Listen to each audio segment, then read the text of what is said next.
नवनीत राणांनी लोकसभा निवडणुकीचा प्रचार सुरू केलाय। नवनीत राणा या भाजप पक्षात प्रवेश करणार असल्याची जोरदार चर्चा आहे। मात्र भाजप पक्ष प्रवेश आणि उमेदवारी घोषित होण्याच्या आधीच त्यांनी प्रचाराचा नारळ फोडलाय। भाजप नेत्यांचे फोटो लावून प्रचाराचा रथही त्यांनी तयार केलाय। हा रथ घेऊन त्या मेळघाटात दाखल झाल्या।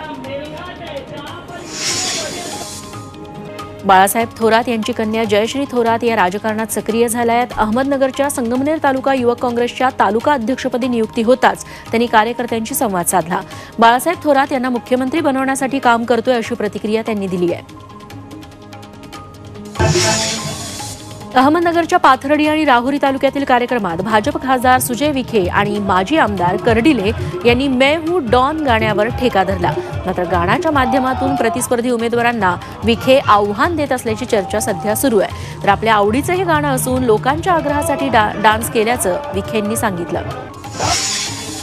अमृत नोनी आर्थो प्लस ये एक प्रूवन फॉर्मूला है। इसमें मौजूद नोनी फल के गुण और आयुर्वेदिक जड़ी बूटियां शरीर को जरूरी पोषक तत्व देने के साथ साथ हड्डियों और जोड़ों के घिसने, उनमें होने वाले सूजन और दर्द को रोकने में मदद करता है। दर्द मुक्त जीवन के लिए अमृत नोनी आर्थो प्लस।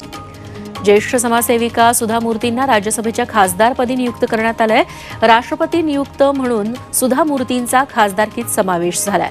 नारी शक्तीचा सन्मान झाल्याचं पंतप्रधान मोदींनी यावर ट्विट केलं आणि सुधा मूर्तींचं अभिनंदन केलं। सुधा मूर्ती या लेखिका, समाजसेविका, उद्योजिका आहेत। त्यांच्या कार्याची दखल घेत सुधा मूर्तींची नियुक्ती राज्यसभेत करण्यात आली आहे।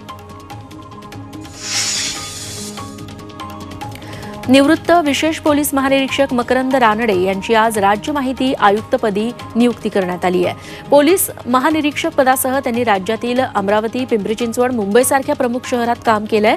पुण्यात पोलीस उपायुक्त तर पिंपरी चिंचवडमध्ये सहाय्यक आयुक्तपदी ते कार्यरत होते। ठाणे शहरातही ते अप्पर पोलीस आयुक्त होते।